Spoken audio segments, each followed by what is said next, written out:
not forgive, I will do not forget. Beleza, galera? Como vocês estão? Espero que todos estejam bem. Eu tô gravando esse vídeo em recomendação a um inscrito que se chama Dimas Silva. Ele pediu para falar um pouco sobre como lidar com a família, né? E a influência dos pais. E sobre o medo que às vezes os pais acabam implantando nos filhos. E lembrando, galera, que eu criei aí um perfil lá no Patreon, caso você se sinta à vontade e não se sinta constrangido em querer ajudar o canal de alguma forma, se sinta à vontade, o link está aí na descrição do vídeo, beleza? Será muito bem-vindo qualquer tipo de ajuda. E lembrando que a ajuda não é só financeira, né? Você também pode deixar um comentário, um like ou estar compartilhando aí o conteúdo. Beleza? Então, dando início aqui, vamos falar um pouquinho sobre a família, né? Família e a Matrix. Se você reparar bem, praticamente toda a família brasileira, ela já vem sendo doutrinada há muitas gerações atrás, né? O Brasil, ele tem essa cultura de doutrinação. E o que acontece? O primeiro passo que nós precisamos observar é o nível de doutrinação da nossa família, porque a gente tendo noção do qual o nível de doutrinação dos nossos pais, nós vamos também conseguir enxergar mais a fundo qual o nível de doutrinação que eu tenho e até que ponto eu fui inserido na Matrix por eles, né? O primeiro ponto para que eu consiga sair da Matrix é eu saber que eu estou na Matrix, é eu saber que eu estou na bolha e assim eu vou traçar um novo caminho para que eu consiga sair dessa bolha, né? E você tendo essa noção dentro de você, você tem que se perguntar, e isso é individual de cada pessoa, se você ainda tem influência dos seus pais ou não. E isso vai depender da idade de cada um e da vida que cada um leva. Se você ainda mora com seus pais ou não, querendo admitir ou não, nós somos influenciados pelo ambiente em que nós estamos, né? E isso é lógico e é normal o homem, o ser humano, falar que ele não é um ser influenciável. E ele talvez possa não ser influenciado por outras pessoas, mas ele acaba sendo influenciado pelo ambiente em que ele se encontra. E essa é uma das piores formas do ser humano ser influenciado, porque é um tipo de influência que ele recebe que fica bem no subconsciente dele e que e cria uma raiz mais profunda, né? Então, por exemplo, se você mora com os seus pais ainda, o primeiro ponto que você tem que ter como objetivo é buscar a sua independência financeira, para que através da sua condição financeira você possa morar sozinho e nesse seu espaço próprio você crie um ambiente que vai beneficiar a sua pessoa e o seu desenvolvimento. Tá bom? Nós estamos também sofrendo passando por uma cultura de que os homens eles saem da casa dos pais muito tarde, né? E eu quero até dar um exemplo aqui, bem que eu cito a Bíblia, né? Porque a Bíblia geralmente todo mundo conhece e ela acaba ilustrando bem. E eu não quero que pareça nada religioso, beleza? Mas nós vemos ali, todo mundo conhece Davi e Salomão, né? Que Davi ele assume o reinado, o Salomão, né, assume o reinado de Davi quando Davi ele morre em torno de 20 anos de idade, né? E Davi dá dois conselhos para ele, né? Primeiro, seja forte e seja homem. Então, você vê o quê? Que dificilmente o pai atual, né? A família atual vai dar esse tipo de conselho para o filho, né? Para que o filho busque o seu desenvolvimento por si próprio. Você vê aqui que o que que Davi fez? Davi deu dois pilares para ele, né? Seja forte e seja homem. Então, ele teve que buscar o seu autodesenvolvimento através desses dois pilares, coisas que não acontecem mais. É difícil você ver um pai e uma mãe que proporcionam simplesmente a base para o filho para que ele auto se desenvolva, né?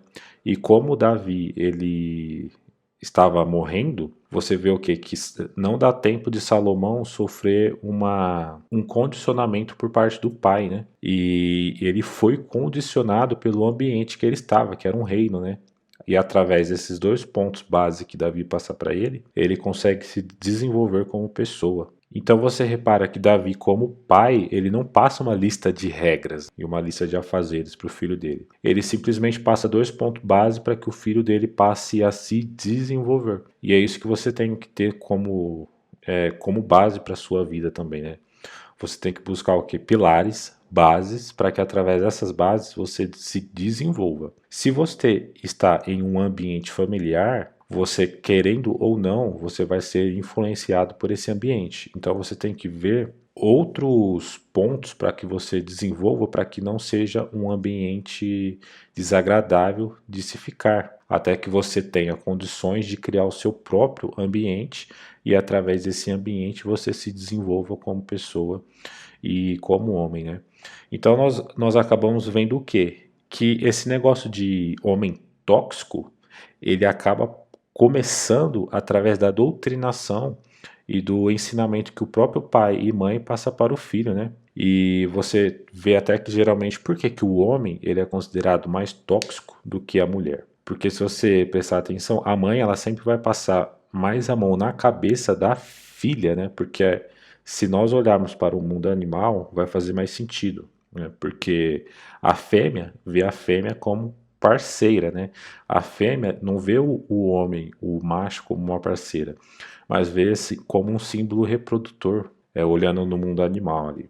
Então, aí você acaba percebendo que o homem, como o pai, através do ambiente que ele está, ele acaba meio que recebendo e sendo privado das dificuldades da vida, né? De se criar o seu próprio ambiente e se desenvolver sozinho como pessoa, ele acaba criando um medo interno. E é por isso que ele tenha essa percepção, né? De que, primeiro, ele defina qual é o ambiente em que ele está e através dessa definição de ambiente, se ele mora com os pais ainda ou se ele não mora, aí ele vai saber qual o caminho que ele vai tomar. Se mora com os pais, se não mora sozinho, você tem que ver que você está em um ambiente que você é influenciável. Se você mora sozinho, você não está em um ambiente influenciável. Você precisa desenvolver um ambiente para que proporcione e melhore o seu crescimento e desenvolvimento pessoal. E como que você vai começar a se desenvolver? Tendo princípios como base de vida, você não precisa de uma lista de regras, ok? Nem de caminhos prontos, você só precisa de princípios, de bases, para que através dessas bases e desses princípios você, através do seu raciocínio lógico, através do seu conhecimento de vida e através da sua própria percepção de vida, se desenvolva como homem. E o medo faz parte do processo, tá? Então é importante para que você consiga lidar com esse medo, você tenha consciência de que a vida ela trabalha em ciclos, em início e fim, início e fim. Então você precisa aprender a trabalhar e a identificar ciclos na sua vida. Você precisa saber quando um ciclo se inicia e quando um ciclo se acaba, né? Geralmente, para ficar um pouco mais didático, eu defino a minha data de aniversário, né, como um fim de um ciclo e início de outro ciclo, né? Eu não uso aí a virada de ano ou outras datas, eu uso meu aniversário. E então você aprende, você definindo esses ciclos, você fica até mais fácil você seguir o seu próprio caminho, independente do ambiente que você esteja, né? Lembrando que o ambiente vai ajudar muito, tá, galera? O seu crescimento aí, o seu desenvolvimento e a quebra desse medo que acaba se instalando aí em nós. E por último aí, é importante ter uma filosofia de vida, né? Você ter alguma base para seguir esse caminho, né? E essa é a diferença entre a quebra do medo, entre a criança, né? A fase de criança e a fase de adulto, né? Que o adulto ele segue simplesmente o seu caminho, né? Sem influências externas. Ele aprende a trabalhar os ambientes que ele frequenta, né? Principalmente a casa dele, para que aquilo ali ajude no próprio desenvolvimento pessoal dele, tá? Então, ter uma filosofia de vida é muito importante e acaba englobando todos os outros pontos aí, né? E essa visão Sigma, ela acaba sendo que uma filosofia de vida, né? Que você usa ali o termo Sigma, né? Mas é só um termo, é uma definição, né? não é uma limitação, porque o desenvolvimento ele é constante e ele é até o final da vida, tá? Então, por hoje é isso, galera. Eu espero que seja útil para vocês aí e até o próximo vídeo.